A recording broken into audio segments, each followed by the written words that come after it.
Quando o Iraque invadiu o Irão em 1980, Saddam Hussein esperava uma vitória rápida sobre um Estado revolucionário e desorganizado, mas os iranianos mostraram-se muito mais resilientes. No início de 1981, o avanço iraquiano tinha estagnado. Na primavera de 1982, os iranianos conseguiram retomar a iniciativa, recapturar território perdido e forçar o exército iraquiano a recuar para a fronteira original. Nesse ponto, Saddam tentou declarar um cessar-fogo unilateral, mas o Irão recusou-se a negociar e impôs condições como a destituição de Saddam e o seu julgamento como criminoso de guerra. Isso obviamente não ia acontecer, então a guerra continuou com o Irão a lançar ataques de ondas humanas em território iraquiano. Durante 1983 e 1984, o exército iraquiano conseguiu manter as suas linhas. A guerra estagnou numa guerra de trincheiras ao estilo da Primeira Guerra Mundial, incluindo bombardeamentos de artilharia maciços e o uso de armas químicas. Nenhuma das partes obteve grandes ganhos. As baixas foram elevadas e os revolucionários iranianos não mostravam sinais de desistir e negociar. Saddam e os seus comparsas decidiram, portanto, que a única forma de forçar os iranianos a negociar era atacar a economia petrolífera que financiava a sua revolução. O pilar dessa economia era o enorme terminal petrolífero na ilha de Karg, na parte norte do Golfo Pérsico, a 16 milhas da costa iraniana. O desenvolvimento da instalação em Karg tinha começado em 1959 sob o Shah. Expandiu-se rapidamente em meados da década de 80.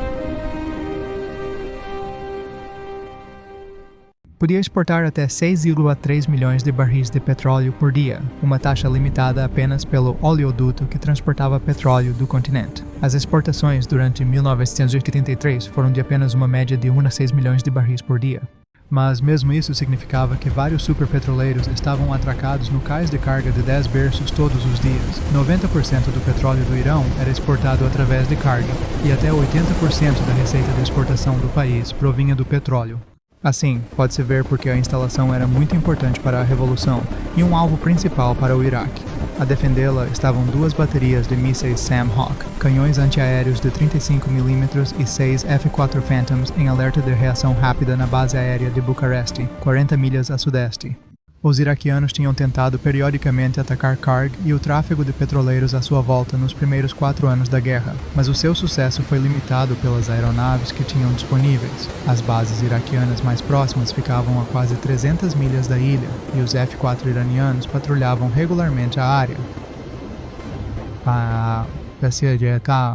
A melhor arma de ataque marítimo do Iraque antes do final de 1983 era a sua pequena frota de helicópteros franceses Super Frelon. Estes podiam transportar mísseis antinavio AIM-39 Exocet e obtiveram um sucesso notável em 1980, quando a corveta da classe Biarritz foi atingida e afundada, mas com um raio de combate de apenas 200 milhas, não conseguiam penetrar o suficiente no Golfo para atacar o transporte comercial ou a própria Karg. Os Mirage F-1s e MiG-23 BMs do Iraque tinham o alcance, mas só podiam atacar com bombas e foguetes. F-1AQ Fins estavam encomendados à França, mas não deveriam chegar antes de 1984 ou 1985. Os bombardeiros Blender e Badger do Iraque também podiam atingir alvos em todo o Golfo Pérsico, mas novamente faltavam-lhes as munições para algo além de bombardeamento de nível, e os iraquianos pareciam relutantes em usá-los até o fim do conflito. Apesar destes problemas, os iraquianos obtiveram alguns sucessos. Em 21 de maio de 1981, aeronaves danificaram o graneleiro panamenho Louise I, perto de Bandar Kemeny, que era o porto iraniano mais próximo do Iraque. Depois, em 19 de outubro, aviões iraquianos lançaram um grande ataque perto do mesmo porto, atingindo o graneleiro líbio Al-Tajir e o indiano Rashi Vishwamitra com Exocets. O graneleiro panamenho Moira também foi bombardeado e seriamente danificado. 1982 viu mais ataques. Ataques de Exocet afundaram o cargueiro grego Lithium Bride, de 15 mil toneladas, e o graneleiro sul-coreano Sambo Banner, de 16 mil toneladas. 8 membros da tripulação do navio coreano foram mortos. O graneleiro turco Mar foi danificado sem possibilidade de reparação, e o petroleiro Atlas foi danificado por bombas enquanto estava no cais de Karg. O ritmo foi semelhante em 1983, mas simplesmente não foi suficiente para realmente prejudicar os iranianos. E, em qualquer caso, os navios atingidos eram em grande parte graneleiros e cargueiros, em vez do valioso tráfego de petróleo. Aeronaves iranianas destruíram uma dúzia de barcos de mísseis e torpedos iraquianos num ataque às plataformas petrolíferas de Al-Homeia e Al-Bakr durante 1980. F-14s abateram mais de uma dúzia de Mirage e um MiG-25RB que estava a ser usado para lançar bombas de alta altitude sobre Karg. Phantoms abateram pelo menos 3 MiG-23 para proteger o comércio de petróleo. Os iranianos estabeleceram um sistema de transporte de petroleiros, no qual usavam a sua própria frota de petroleiros para mover petróleo da carga para pontos de transbordo mais seguros, como a ilha da Síria, no Golfo Inferior. Tomcats e Phantoms realizaram patrulhas aéreas de combate sobre os petroleiros.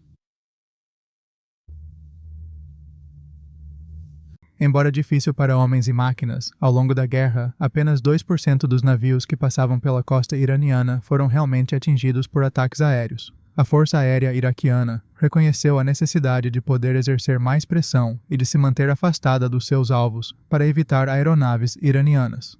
Foi por isso que tinham encomendado os Mirage F-1X capazes de Exocet em primeiro lugar. Por isso, abordaram a Dassault, que concordou em emprestar-lhes 5 Super Étendards como medida provisória.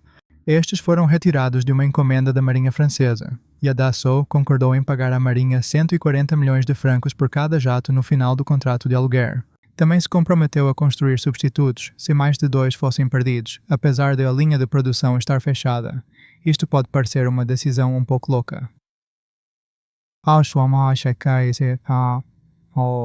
O Iraque, afinal, estava a atacar indiscriminadamente a navegação comercial e a matar civis no processo. Mas, por outro lado, o Iraque tinha encomendado 12 mil milhões de dólares em armas à França desde meados da década de 1970. Francos frios e duros falam alto nestas situações. Os Super Étendards foram entregues em outubro de 1983. E após um período de treino e familiarização, entraram em ação. Nas primeiras horas de 24 de março de 1984, 2 aeronaves lançaram cada uma um Exocet contra navios no porto de Bushehr. Infelizmente, o míssil disparado por um capitão Abid Hamadi falhou o alvo e atingiu a central nuclear de Bushehr. Ups! Os Super Étendards obtiveram os seus primeiros acertos em 27 de março, quando dispararam Exocets contra o petroleiro grego Filikon L, de 85 mil toneladas, e o navio de apoio petrolífero líbio Hayang-e-Ho. O Filikon L foi perfurado e 200 toneladas de petróleo vazaram, mas a ogiva do Exocet não detonou. O navio de apoio teve menos sorte e afundou-se no campo petrolífero de Marjan. Patrulhas diárias eram agora realizadas por aeronaves armadas com Exocet, mas muitas vezes nenhum alvo era encontrado. E claro, a Força Aérea Iraniana também estava ativa. Os Super Étendards foram interceptados a 30 de março e novamente a 2 de abril, mas escaparam ilesos, contando com voos a nível ultrabaixo para derrotar os mísseis inimigos. 2 Exocets foram disparados contra o terminal de Kurdistan a 18 de abril, mas novamente nenhuma das ogivas detonou. Infelizmente para o Iraque, os 3 navios que foram atingidos por Exocets no final de abril e início de maio eram na verdade de propriedade saudita ou dos Emirados, o que não ajudou exatamente a causa da unidade árabe. Os pilotos iraquianos, no início do conflito, demonstraram que eram indiscriminados no uso do Exocet. Quando viam um ponto no radar, disparavam e depois fugiam dali o mais rápido possível. A 7 de maio, no dia em que o petroleiro saudita Al-Ahwad foi atingido por um Exocet, os iranianos declararam a sua própria guerra de petroleiros contra navios que transportavam petróleo iraquiano. Um resultado imediato foi o estabelecimento pelos sauditas da linha Fard, no lado saudita do Golfo, que seria patrulhada por aeronaves sauditas com ordens para abater qualquer aeronave iraniana que cruzasse a linha. Pelo menos mais 12 navios foram atingidos pelos Super Étendards na segunda metade de 1984, mas apenas um, o navio de abastecimento da Alemanha Ocidental, Citrans 21, foi afundado. Foi atingido a 20 milhas da ilha de Karg e 11 marinheiros foram mortos. O petroleiro Q-80 Tiburon também foi fortemente atingido a 27 de junho. O Exocet causou explosões que destruíram a superestrutura do o petroleiro, mas foi eventualmente recuperado por rebocadores. Os pilotos iraquianos eram certamente, no mínimo, ousados. Voaram por longos períodos à altura da crista das ondas, muitas vezes escapando por pouco à interseção de patrulhas iranianas errantes. Eram adversários frustrantes para os pilotos iranianos, mas a 26 de julho, um F-14 finalmente conseguiu um acerto.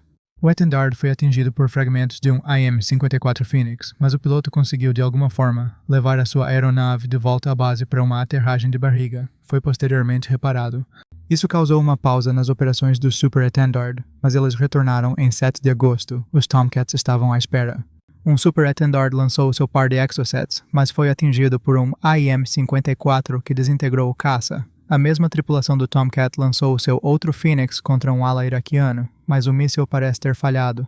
Os Exocets iraquianos atingiram o petroleiro grego Friendship de 123 mil toneladas, 30 milhas a sul de Kara, causando danos ligeiros. No total, houve 53 ataques iraquianos contra navios em 1984. O último ataque do Super Etendard ocorreu em 11 de janeiro de 1985, quando o cargueiro sul-coreano Hanlim Marino foi atingido perto de Kara. Os Etendard foram então substituídos pelos primeiros Mirage F1 Echo 5, após superarem os problemas iniciais de adaptação com a integração da aeronave e do míssil. Os Mirages fizeram a sua estreia operacional no Dia dos Namorados de 1985. Atingindo o petroleiro líbio Neptune ao largo da costa de Bucareste. O Neptunia transportava 60 mil toneladas de querosene. Ardeu durante 3 dias antes de explodir e afundar, tornando-se o primeiro petroleiro a ser afundado durante a Guerra dos Petroleiros. Embora o Exocet fosse comprovadamente uma arma poderosa contra um navio de guerra de construção leve, a sua eficácia contra petroleiros era limitada. Muitas vezes pesando centenas de milhares de toneladas, os superpetroleiros eram construídos com chapas de aço grossas e divididos em 20 ou mais compartimentos. Se transportassem petróleo bruto, o óleo espesso amorteceria o poder explosivo das ogivas Exocet, que em qualquer caso, nem sempre explodiam. Se os tanques estivessem vazios, eram frequentemente preenchidos com os gases de escape do petroleiro para evitar incêndios repentinos. Apenas os navios que transportavam óleos refinados mais leves ou gás eram particularmente vulneráveis. 5 dias após o ataque dos Mirages iraquianos à Tunísia, os F-4 Phantom II iranianos retaliaram disparando Mavericks contra o petroleiro sul-coreano Royal Colombo e o navio Qatari Almanac. Sem os seus próprios mísseis antinavio lançados do ar, o Maverick era praticamente tudo o que os iranianos tinham. Eficaz contra navios de patrulha, a pequena ogiva de 126 libras dos primeiros Maverick era basicamente inútil contra um navio comercial. O mesmo acontecia com os mísseis guiados por fio AS-12, que eram disparados por helicópteros. Para maximizar o seu efeito, os pilotos iranianos apontavam os mísseis mais pequenos para as pontes e blocos de alojamento dos navios para causar caos e terror geral. Os esforços iranianos durante a Guerra dos Petroleiros. A guerra e o uso dos seus navios de guerra de superfície estavam, portanto, principalmente focados em minas, mas os seus Tomcats permaneceram letalmente eficazes. Em 26 de março de 1985, um grande ataque iraquiano foi selvagem e 3 Mirages foram abatidos em 2 minutos. Isso causou uma pausa de 3 semanas nos ataques enquanto os árabes descobriam o que fazer. Os ataques, claro, foram retomados em 1985. Houve 33 ataques bem-sucedidos realizados por aeronaves iraquianas contra navios no Golfo.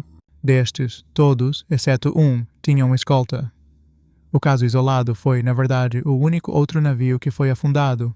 O superpetroleiro norte-coreano Songbong foi atingido por 2 bombas de 250 kg lançadas por Mirage F-1. Em 19 de setembro, o Songbong fazia parte da frota de transporte na altura e estava ancorado no terminal Sea Island, no lado ocidental da Karg. Foi atingido enquanto carregava petróleo bruto e afundou no cais. 2 membros da tripulação foram mortos no ataque. As missões de bombardeamento arriscadas foram resultado dos iranianos ancorarem barcaças isca perto dos cais que atraíam os radares dos Exocet para os atacar. Por sua vez, as aeronaves iranianas atingiram com sucesso 10 navios com Mavericks e outros 3 com mísseis lançados por helicópteros. Eles estavam particularmente focados nestes esforços contra o transporte marítimo que entrava e saía do Kuwait. A ofensiva bem-sucedida na península de Al-Fao em fevereiro de 1986 tinha levado as tropas iranianas diretamente para a fronteira do Kuwait. Os revolucionários estavam ansiosos por punir os kuwaitianos pelo apoio financeiro e logístico que estavam a fornecer ao Iraque e, portanto, começaram a procurar e atacar especificamente navios com bandeira do Kuwait.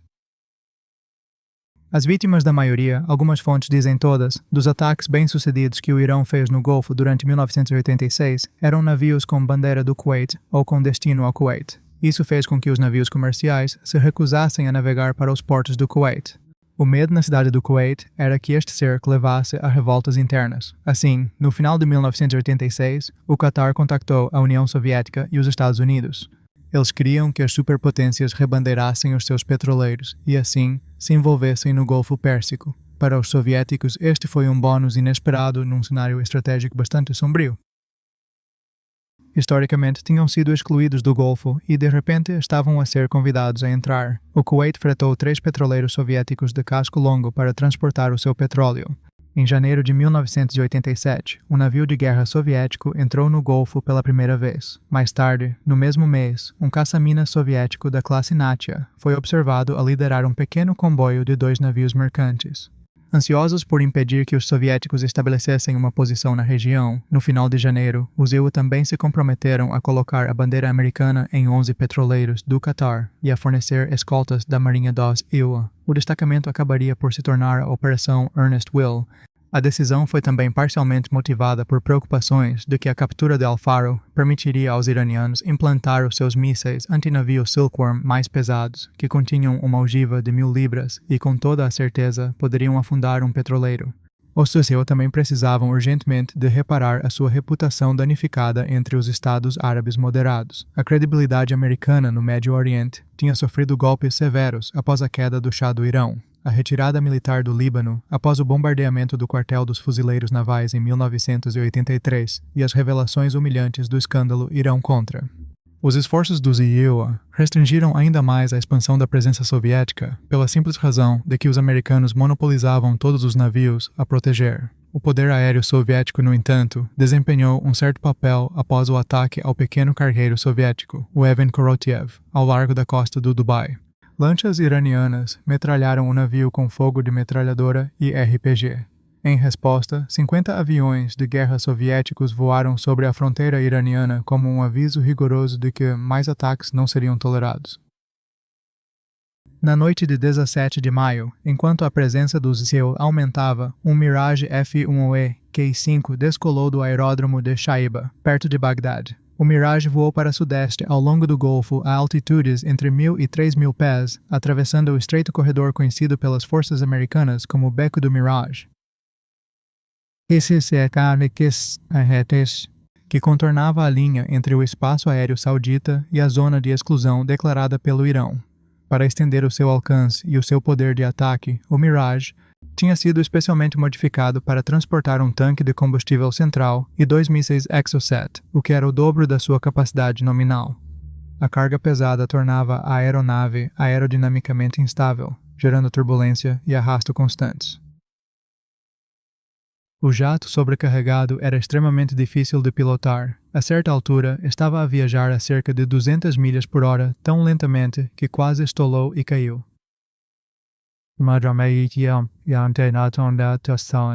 O piloto iraquiano era altamente experiente, possuindo 1.300 horas de tempo total de voo, incluindo 800 horas nos Mirages que tinha pilotado anteriormente. Ele tinha anteriormente realizado 15 missões bem-sucedidas de mísseis antinavio no Golfo. Mas a intensa concentração necessária para manter o Mirage no ar naquela noite, com o perigo sempre presente de interseção, rapidamente o cansou. Ele manteve o rádio desligado e não transmitiu enquanto entrava no Golfo. Ele, portanto, não ouviu múltiplas comunicações do navio que agora via como um contacto no seu radar. Estava a 5 ou 10 milhas dentro da zona de exclusão. Alguns analistas sugeriram mais tarde que, no seu estado de fadiga, ele não conseguiu ajustar corretamente o seu portão de alcance no radar e, assim, identificou erroneamente a localização do navio. Em qualquer caso, provavelmente ansioso por se livrar dos mísseis pesados e voltar para casa em segurança, ele disparou o seu primeiro Exocet a 22 milhas e meia náuticas e o segundo a 15. Pilotos que voltavam para casa com os seus mísseis eram frequentemente presos por cobardia, então fazia sentido livrar-se deles o mais rápido possível. No outro extremo do disparo do míssil estava a fragata da Marinha dos Artilheiros da classe Oliver Hazard Perry, USS Stark. O navio permaneceu em grande parte inconsciente do que estava a acontecer e estava a navegar com as suas luzes de navegação acesas. O seu vigia da proa viu o clarão do primeiro lançamento, mas assumiu que era uma luz de superfície. No CIC, o oficial de ação tática notou a aeronave a alterar o curso na direção deles e finalmente ordenou ao operador de rádio que transmitisse avisos na frequência militar de socorro aéreo, mas não obteve resposta. Um técnico de guerra eletrônica ouviu um sinal de bloqueio de radar de alta frequência, levando um tripulante a correr para o convés para armar os lançadores de chafe do navio. O tal moveu-se para a consola do sistema de armas de defesa próxima à Phalanx, mas apenas colocou o sistema em modo de espera, o que significava que podia seguir alvos mas não disparar. Ele também ordenou que o radar principal de controle de tiro do navio bloqueasse o jato iraquiano, mas o sinal do radar foi fisicamente bloqueado pela própria superestrutura do Stark. Quando um radar secundário foi bloqueado, os mísseis estavam a apenas 10 milhas náuticas de distância. Apenas segundos antes do impacto, o vigia reconheceu a bola de fogo azul do escape do míssil e gritou "míssil a aproximar-se" pelo circuito telefônico. Um segundo depois, o primeiro Exocet embateu no lado de bombordo do navio, mas a sua ogiva não detonou. Em vez disso, o míssil atravessou o casco não blindado, atingindo uma área de beliches da tripulação, a barbearia e os correios, lançando aproximadamente 300 libras de combustível sólido de foguete em chamas como um maçarico gigante. O segundo Exocet atingiu 20 ou 30 segundos depois, penetrando cerca de 1 metro dentro do casco antes que a sua ogiva de 300 libras explodisse. A explosão danificou gravemente a integridade estrutural do navio, cortou a tubagem principal de incêndio do lado de bombordo, comprometendo a pressão da água para o combate a incêndios, e eliminou as comunicações de rádio externas. Isso forçou a tripulação a depender de rádios de sobrevivência alimentados por bateria. Incêndios iniciados pela ogiva em explosão e alimentados pelo propelente de foguete não gasto ficaram fora de controle, atingindo 3.000 graus Fahrenheit. O calor era tão intenso que derreteu escadas de alumínio, deformou a superestrutura do navio e encheu o navio com fumo tóxico e cegante. A tripulação de sobrevivência combateu o inferno por aproximadamente 18 horas porque as tubagens principais de incêndio estavam rompidas. A tripulação esforçou-se para bombear água para arrefecer o paiol de mísseis da proa, que continha quase 40 mísseis. Um rebocador de salvamento comercial holandês interveio num momento crucial, fornecendo um canhão de água e mangueiras que impediram o paiol do Stark de detonar e destruir completamente o navio. Os esforços desesperados de combate a incêndios e a água do mar a entrar pelo casco fizeram com que o Stark adernasse severamente até 36 graus, ameaçando virar a embarcação até que a tripulação abrisse buracos nas anteparas para deixar a água escoar. Uma equipa de IOD mais tarde embarcou no navio e desarmou com sucesso a ogiva não detonada do primeiro Exocet. A fragata avariada foi rebocada para o Bahrein para reparos temporários e eventualmente transportada de volta para o Zilwa, a bordo de um navio holandês de transporte pesado, para reparos no valor de 96 milhões de dólares. 37 militares americanos foram mortos e 11 ficaram gravemente feridos. Apesar do número de mortos, a administração Reagan estava profundamente relutante em entrar num confronto militar com Bagdad, achando politicamente embaraçoso responsabilizar diretamente Saddam Hussein. O presidente Reagan, em vez disso, redirecionou a culpa para Teherão. Apenas 2 dias após o ataque, ele rotulou o Irão como o verdadeiro vilão, argumentando que a sua recusa em negociar o fim da guerra era a verdadeira fonte da fricção regional. Em vez de procurar uma retaliação militar, Washington optou por um acordo diplomático. O Iraque emitiu um pedido de desculpas e acabou por pagar 27,3 milhões de dólares em compensação às famílias dos marinheiros que perderam as suas vidas. Para evitar uma recorrência, os dois países estabeleceram rigorosos protocolos de rádio de desescalada para ajudar os pilotos iraquianos a identificarem-se aos navios de guerra do Zilwa. Em última análise, os oficiais americanos concluíram que o Iraque não tinha motivo racional para um ataque deliberado, especialmente porque Bagdad estava então a tentar usar as consequências do escândalo Irão-Contras para solicitar mais apoio dos IUs. Embora tenha sido relatado na altura que Saddam tinha recompensado o piloto com dinheiro e um Mercedes, parece muito mais provável que ele tenha sido executado devido aos problemas diplomáticos que causou a Saddam. O reforço militar dos SEALs aumentou à medida que as repercussões do incidente do Stark estavam a ser processadas. O grupo de batalha do Constellation foi destacado para a região em julho de 1987 para fornecer cobertura aérea a comboios. Devido às águas confinadas do Golfo, o porta-aviões operava a partir do Oceano Índico e do Mar Arábico do Norte. A cerca de 600 milhas de Karg, Oman serviu como porto de origem para os grupos de batalha que começaram a alternar. Os porta-aviões do Zilwa, na verdade, não foram os únicos destacados na região. A 13 de julho de 1987, o petroleiro francês Veiled Ambers foi atacado por lanchas iranianas. Paris rompeu o contato diplomático com Teherão e o porta-aviões Clemenceau foi enviado para o Golfo. Em 30 de julho, como parte da Força Tarefa 623, sua ala aérea consistia em 14 Super Etendards, 8 F-8 Crusaders, 6 Breguet Alizés e vários helicópteros. Chegando ao Mar de Oman, em 15 de agosto, o Clemenceau começou a realizar sortidas em apoio aos navios de guerra franceses que escoltavam a navegação francesa no Golfo. Por sua vez, o Constellation lançou sortidas diárias para cobrir comboios do Qatar. Ele lançou um ataque contra o Silkworm. Baterias que foram observadas a aproximar-se da prontidão em 5 de julho, mas as aeronaves foram chamadas de volta. Então, em 24 de julho, o petroleiro Bridgeton, com bandeira alterada, atingiu uma mina iraniana enquanto era escoltado no Golfo. 3 dias depois, no dia 27, a inteligência dos EWAUS mostrou novamente que os iranianos estavam a preparar-se para tornar operacionais os seus locais de lançamento de mísseis Silkworm ao longo do Estreito de Hormuz. Para impedi-los, a ala aérea do porta-aviões 14 lançou múltiplas ondas de A-6 e A-7 carregados com bombas guiadas a laser e AGM-88 HARMS. As suas formações orbitavam os locais dos mísseis aguardando instruções. Enquanto isso, em Washington, as autoridades debatiam o que fazer. Em última análise, os iranianos pareciam cessar os seus preparativos e não estavam dispostos a lançar ataques em solo iraniano, que exigiriam que o presidente Reagan invocasse formalmente a lei dos poderes de guerra. As aeronaves de ataque foram novamente chamadas de volta. O Esquadrão de Contramedidas de Minas de Helicópteros 14, baseado na NAS Norfolk, foi ordenado para a área. 8 helicópteros RH-53D Stallion de varredura de minas foram desmontados e carregados em C-5 Galaxies e levados para Diego Garcia. De lá, eles foram para o Golfo, onde operaram a partir do USS Guadalcanal e mais tarde do USS Okinawa. O RH-53 tinha 3 ferramentas para a caça de minas.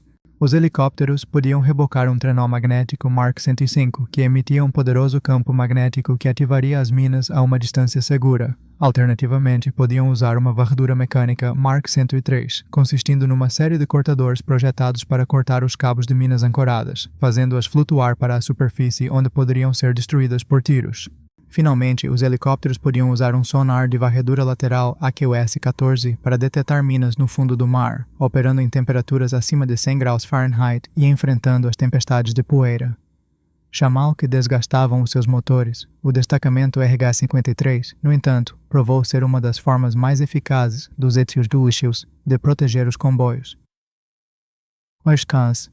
Voltando ao Constellation, durante o segundo trânsito do comboio de petroleiros, em 8 de agosto, 2 F-4 Phantoms iranianos aproximaram-se do USP-3C de forma ameaçadora e ignoraram os avisos de rádio para se manterem afastados. 2 F-14 Tomcats dos VF-21 Freelancers foram direcionados para interceptar. Aproximando-se de frente em alta velocidade, os pilotos dos Tomcat decidiram que estavam a enfrentar uma ameaça hostil e dispararam 3 mísseis IM-7 contra os jatos iranianos. O primeiro míssil foi uma falha que mergulhou no mar, e a experiente tripulação iraniana conseguiu evadir os 2 mísseis restantes e escapar. Constellation concluiu a sua missão em 25 de agosto e foi substituído pelo USS Ranger. Os ataques a petroleiros continuaram inabaláveis, apesar da presença de tantos navios de guerra. Na noite de 21 de setembro de 1987, helicópteros AH-6 do exército dos Iowa atacaram um navio de desembarque iraniano convertido Air usando miniguns de 7,62 mm e foguetes de 2,65 polegadas. Depois que o navio foi apanhado a colocar minas, os impactos dos foguetes desativaram a casa das máquinas, os sistemas de direção e elétricos. Os Navy SEALs capturaram a embarcação, que mais tarde foi afundada em águas profundas. A ação mais significativa da missão do Ranger ocorreu durante a Operação Nimble Archer em outubro de 1987. Depois que um míssil Silkworm iraniano atingiu o petroleiro Sea Isle City, com bandeira do Zekusiyon, o presidente Reagan autorizou um bombardeio naval retaliatório da plataforma de petróleo iraniana Rasht Dat. Embora os EWOS inicialmente considerassem usar as aeronaves do Ranger para bombardear os locais de Silkworm na península de Al-Fur, a opção foi rejeitada. Como a distância de 600 milhas teria exigido reabastecimento arar, os líderes militares determinaram que o risco de perder aeronaves para as pesadas defesas aéreas iranianas era muito alto. Em vez disso, o Ranger foi encarregado de fornecer apoio aéreo aos destroyers da Marinha dos Estados Unidos que realizavam o bombardeio de superfície. Lançando Tomcats e um A-2C Hawkeye, eles voaram pelo Golfo para fornecer uma cobertura protetora sobre os destroyers dos Euclid, Hull, Leftwich e John Young enquanto seguiam para o norte. Depois que os destroyers destruíram com sucesso as plataformas iranianas, eles tiveram que transitar de volta pelo Estreito de Hormuz, passando diretamente pela área de alcance dos mísseis Silkworm iranianos. Para garantir a sua passagem segura, o Ranger lançou uma grande parte da sua ala aérea, trazendo caças e aeronaves de ataque para o norte do Mar Arábico. Durante a saída bastante tensa, um iraniano, o radar de aquisição de alvos Scanapa em Kuwait Stack começou a emitir intermitentemente para rastrear os navios dos EUTUs. Um IA-6B Prowler, voando do Ranger, bloqueou com sucesso o radar. A missão do Ranger terminou pouco depois de Nimitz Archer ter entregue as responsabilidades ao grupo de batalha Midway. O Midway estava baseado em Yokosuka, Japão, e transportava a ala aérea de porta-aviões 5, incluindo o novo FA-18 Hornet. Ela chegou à Estação Gonzo em 16 de novembro. A sua missão de 100 dias foi tranquila, embora os incidentes continuassem frequentes. Houve 181 ataques a navios no Golfo durante 1987, e foram necessárias interseções frequentes de MiGs e Bears, pois eram enviados para seguir o grupo de batalha. Numa nota mais leve, houve o inevitável espetáculo de Natal de Bob Hope. A missão do Midway foi caracterizada por um ritmo operacional extremo, porque o Midway não possuía o sistema moderno de ar-condicionado dos porta-aviões mais recentes. A tripulação tinha de trabalhar em temperaturas que frequentemente excediam os 111 graus Fahrenheit no convés de voo durante todo o dia. Quando o porta-aviões foi substituído em fevereiro de 1988, esteve no mar por quase 4 meses sem uma escala tradicional em porto, exceto por breves paragens logísticas. O USS Enterprise chegou então, transportando a ala aérea 11. Impulsionada a tomar ações mais decisivas por Saddam em 19 de março de 1988, a Força Aérea Iraquiana lançou um ataque massivo a Karg, encorajada pelos Ewantian. Relatórios de inteligência indicavam que a área era um ambiente rico em alvos. A onda inicial começou à 1 da manhã como um pacote de ataque de 4 Tu-22B Blinder e 6 Mirages lançados da base aérea de Shuaiba. Os Mirages iniciaram o confronto com Exocets, atingindo o petroleiro Kirinokos e causando danos suficientes para que tivesse de ser rebocado para a Ilha Larak. Aproximadamente 30 minutos depois, os Blinders, auxiliados por interferência eletrônica dos Mirages, chegaram indetectados. Cada um lançou 12 bombas FAB-500 de 500 kg ou 1.100 libras, resultando na destruição de 2 superpetroleiros, o Havaiá de 316. 1.000 toneladas, onde 22 tripulantes morreram, e o Sanadaj de 253. 200 toneladas, que foi devastado pelo fogo com 26 vítimas mortais. As aeronaves iraquianas retiraram-se então com sucesso, antes que os interceptores iranianos pudessem descolar de Bushehr. Uma segunda e maior onda seguiu às 9h30 da manhã, consistindo em blinders MiG-25 Caribes, MiG-23 BKs e Su-22. Desta vez, a Força Aérea Iraniana estava preparada, destacando Tomcats e Phantoms para interceptar. Os Phoenixes abateram um Tu-22 e um MiG-25 RB, enquanto os F-4S destruíram um segundo Tu-22B com mísseis AIM-7 e Sparrow. Navios da Marinha dos Estados Unidos, nas proximidades, monitorizaram o confronto durante todo o dia. Após as pesadas baixas da primeira onda, oficiais americanos caracterizaram a natureza da operação iraquiana.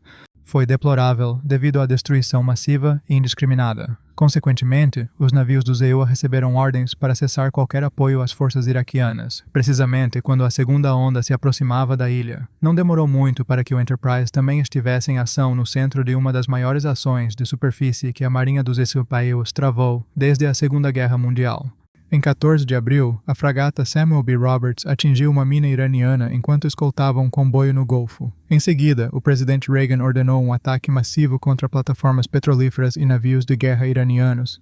O que se seguiu foi um dia intenso de combates, que começou por volta das 4h30 da manhã de 18 de abril, quando as tripulações aéreas a bordo do Enterprise foram informadas sobre a Operação Louva a Deus. As Nero 700, o primeiro grupo de patrulha aérea de combate de superfície, ou SUCAP, de A-6S, Intruders e F-4S, catapultou e dirigiu-se para o Estreito de Hormuz.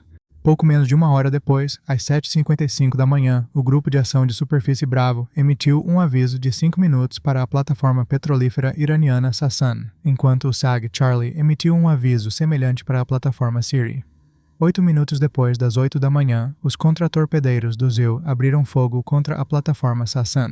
O SAG Charlie suspendeu temporariamente o fogo para permitir que um rebocador iraniano evacuasse pessoal de City e depois também iniciou o bombardeamento da plataforma. Às 0900, o cenário estava montado para os fuzileiros navais descerem rapidamente por cordas para a plataforma Sassan, envolvendo-se em operações de limpeza em espaços confinados, apoiados por fogo naval. Neste ponto, lanchas rápidas Bogamar da Guarda Revolucionária Iraniana tinham saído da ilha Abu Musa, dispararam granadas propulsadas por foguete e metralhadoras pesadas contra alvos civis no campo petrolífero de Mubarak, incluindo o petroleiro York Marine, a plataforma A da Crescent Petroleum, o Willie Tide de bandeira americana e a plataforma de perfuração Scan Bay. Chegando ao local, os intruders do Enterprise solicitaram e receberam autorização presidencial para engajar os alvos, lançando bombas de fragmentação Rockeye. Os A6Es afundaram um alvo, fazendo com que os restantes entrassem em pânico, fugissem e encalhassem na ilha Abe Muser. Pouco depois do meio-dia, o SAG Charlie encontrou o barco de mísseis iraniano Joshan, USS Wainwright. O Wainwright emitiu um aviso final ao navio para parar e abandonar o navio, mas o capitão do Joshan ignorou o aviso. Ele travou seu radar de controle de tiro no Wainwright e disparou um Harpoon. O Wainwright lançou contramedidas e o míssil desviou para a popa. O USS Simpson então retaliou com 4 mísseis SM-1 Standard disparados em modo antinavio, atingindo diretamente e incendiando o Joshan. Às 12h50, o Wainwright teve que disparar Standards para afastar Phantoms iranianos que se aproximavam, que haviam chegado para tentar ajudar o Joshan. Um dos Phantoms foi danificado e a dupla de aeronaves se afastou. Às 13h, os fuzileiros navais se retiraram da plataforma Sassan após colocar 1.300 libras de explosivos, que detonaram às 13h10, neutralizando completamente a instalação. Mais ou menos na mesma hora, o USS Joseph Strauss detectou a fragata iraniana Sahand, de 1.500 toneladas, que foi então alvejada. Ordens foram passadas ao Enterprise para destruí-la. Antes que isso pudesse acontecer, os destroyers dos Esseobasteo se aproximaram e usaram fogo naval para afundar o Joshan em chamas. Então, às 2h40, uma dupla de intruders localizou novamente o Sahand, navegando 10 milhas a sudeste da ilha Larak. A fragata iraniana abriu fogo com várias armas antiaéreas, mas sem sucesso. Os intruders dispararam um Harpoon e depois um míssil guiado a laser AGM-123 Skipper, deixando o navio em chamas e à deriva. Entre as 3 e as 4 da tarde, Corsairs e Intruders, juntamente com um Harpoon disparado pelo Joseph Strauss, convergiram sobre o Sahand avariado, obliterando a fragata com mais 2 Harpoons, 3 Skippers e um par de Rockeyes. O Sahand ardeu por várias horas antes que seu paiol detonasse e ela afundasse, levando 45 de sua tripulação consigo. Ao fim da tarde, Intruders então localizaram o navio irmão do Sirhan, o Sabalan. Às 18h18, uma bomba guiada a laser de 500 libras caiu diretamente nos compartimentos de engenharia do navio, através da chaminé, parando completamente o navio. Mas altos funcionários do Pentágono cancelaram mais ataques para evitar uma maior escalada, permitindo que rebocadores iranianos levassem o navio avariado para o porto. Isso foi apesar do Irã ter lançado múltiplos mísseis antinavio Silkworm contra alvos do ZIO, tanto no Golfo Norte quanto no Sul. O USS Gary, o USS Jack Williams e outros navios dos SEALs estavam envolvidos. Os navios realizaram manobras evasivas e dispararam contramedidas, fazendo com que os mísseis, bastante primitivos, errassem o alvo ou fossem desviados. Pouco depois, o USS Jack Williams disparou acidentalmente um SM-1 contra o SH-2F Sprite do USS Bagley. O piloto do indicativo Magnum 447, Tenente Mark Overkirk, viu o lançamento do míssil e reconheceu que vinha direto para ele. Ele jogou o helicóptero em uma manobra evasiva violenta estilo Split S, mergulhando em direção aos telhados e observando o míssil Standard passar assustadoramente perto antes de desaparecer na distância. O Tenente Overkirk recebeu a DFC por sua habilidade em evadir o míssil. Espero ter pronunciado o nome dele corretamente. Infelizmente, um dia de sucesso para a Marinha dos Siwa terminou de forma bastante trágica quando um AH-1T, cobra dos fuzileiros navais, indicativo Warrior 1-2, investigando um LST iraniano, relatou ter sido travado por um radar de controle de tiro. Ele então desapareceu. Extensas operações de busca e resgate não encontraram sobreviventes. Com mísseis sendo disparados, navios por toda parte, helicópteros e aeronaves de várias nações sobrevoando, era apenas uma questão de tempo antes que um trágico acidente acontecesse. Christian recorda: A manhã de 3 de julho de 1988 começou com um confronto de superfície no Estreito de Hormuz, depois que lanchas da Guarda Revolucionária Iraniana dispararam contra um helicóptero de reconhecimento do USS Vincennes. Enquanto o Vincennes e o USS Elmendorf Montgomery perseguiam a embarcação em águas territoriais iranianas, o voo 655 da Iran Air partiu do Aeroporto Militar Civil Conjunto. Em Bandar Abbas, o Airbus comercial, um A300, estava aproximadamente 20 a 27 minutos atrasado, e nenhum alerta vermelho havia sido emitido pelo controle de tráfego aéreo local para avisar a tripulação da batalha naval ativa diretamente sob sua rota de voo. Enquanto o avião subia, o sistema de radar Aegis do Vincennes detectou o contato. Uma identificação errônea crítica ocorreu quando o supervisor de identificação do navio captou momentaneamente um sinal militar de modo 2 em um sistema manual. Investigações posteriores concluíram que isso provavelmente foi emitido por uma aeronave militar iraniana ainda em solo em Bandar Abbas, embora o próprio Airbus estivesse transmitindo um sinal civil padrão. O modo 2 errante levou a tripulação a classificá-lo erroneamente como um F-14 iraniano hostil. Falhas de comunicação agravaram ainda mais a crise. O Vincennes e o USS Sides, nas proximidades, emitiram múltiplos avisos nas frequências militares e internacionais de socorro. No entanto, a tripulação do voo ou não tinha o equipamento para monitorar os canais militares, ou não percebeu que os desafios genéricos direcionados a uma aeronave iraniana não identificada eram para eles. Dentro do SIC do Vincennes, o ambiente era caótico enquanto o navio realizava manobras agressivas para enfrentar as lanchas. Sob a pressão do estresse de combate, os operadores começaram a interpretar mal seus instrumentos. Apesar dos dados do Aegis mostrarem a aeronave em um perfil de voo ascendente constante, relatórios internos afirmaram incorretamente que o contato estava mergulhando e acelerando para um ataque. O capitão Will Rogers III, preocupado com a batalha de superfície e ciente do ataque do ano anterior ao USS Stark, confiou nesses relatórios falhos. Com menos de 4 minutos para decidir, ele autorizou o lançamento de 2 mísseis SM-2 quando a aeronave estava a aproximadamente 10 milhas de distância. Ambos atingiram o avião de passageiros, que explodiu e se partiu em 3 pedaços. 290 pessoas morreram quando o Airbus caiu no Golfo. Grande parte dos destroços, incluindo o gravador de voz da cabine e o gravador de dados de voo, nunca foi recuperada.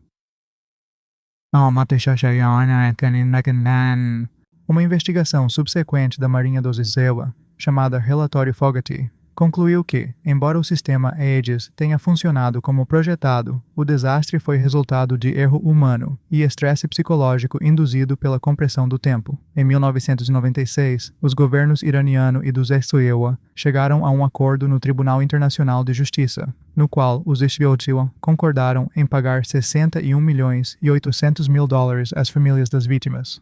Como parte do acordo, os Izewa não admitiram, no entanto, responsabilidade pelo abate. A guerra Irã-Iraque terminou no verão de 1988, depois que uma exausta liderança iraniana aceitou a Resolução 598 das Nações Unidas, levando a um cessar-fogo formal em 20 de agosto. Embora tenha sido alvo de ataques persistentes por mais de 4 anos, Karg permaneceu funcional. Tinha tal excesso de capacidade e redundância que mesmo danos muito sérios não afetavam o suprimento viável que podia bombear para os petroleiros que enfrentavam a passagem pelo Golfo. No total, cerca de 540 navios foram atacados durante o período de 8 anos em que durou a guerra Irã-Iraque.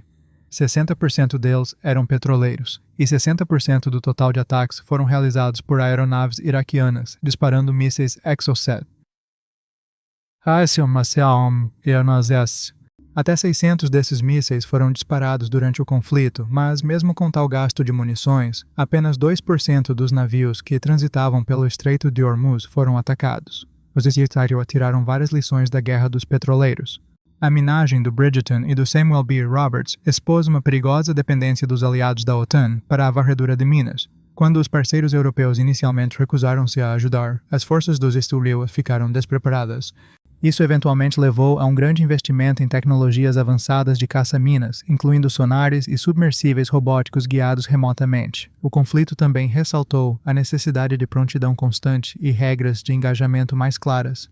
Após o ataque do míssil Exocet iraquiano ao Stark, os militares concluíram que os comandantes em zonas de guerra não podem tratar intrusões de radar como rotina e que tinham que priorizar a defesa sobre a contenção política. O incidente revelou ainda que os navios de guerra ocidentais careciam de capacidade de sobrevivência física suficiente contra ameaças modernas. Atingimentos de mísseis, uma lição que, com justiça, deveria ter sido aprendida após a Guerra das Malvinas. Consequentemente, a Marinha revolucionou sua abordagem ao controle de danos.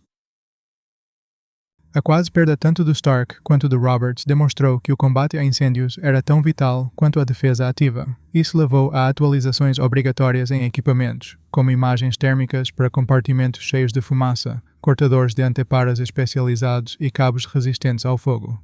Uma investigação médica da Marinha sobre o incidente do Vincennes identificou o fenômeno da realização de cenário, onde o estresse de combate fez com que a tripulação interpretasse mal os dados e percebesse um avião civil em ascensão como uma ameaça militar em mergulho. Em resposta, a Marinha lançou o programa Tomada de Decisão Tática sob Estresse (TADIMUS) para treinar melhor as tripulações a processar informações sem impor preconceitos letais. Finalmente, os EU reconheceram a eficácia da guerra assimétrica, como forças tecnologicamente inferiores, usando minas de contato da era de 1908 e lanchas, foram capazes de contornar defesas de alta tecnologia. Elas recorreram à inovação tática. Para combater as ameaças não convencionais, eles implantaram helicópteros de operações especiais do Exército a partir de conveses da Marinha e utilizaram barcaças comerciais de campos de petróleo como bases marítimas móveis. Em última análise, porém, as operações de escolta destacaram a necessidade absoluta de manter alianças locais e europeias, pois a missão teria sido insustentável sem os direitos de base, combustível e apoio político fornecidos por parceiros do Golfo e da OTAN. Isso parece uma lição importante para encerrar este vídeo. Espero que tenham gostado. Muito obrigado por assistir.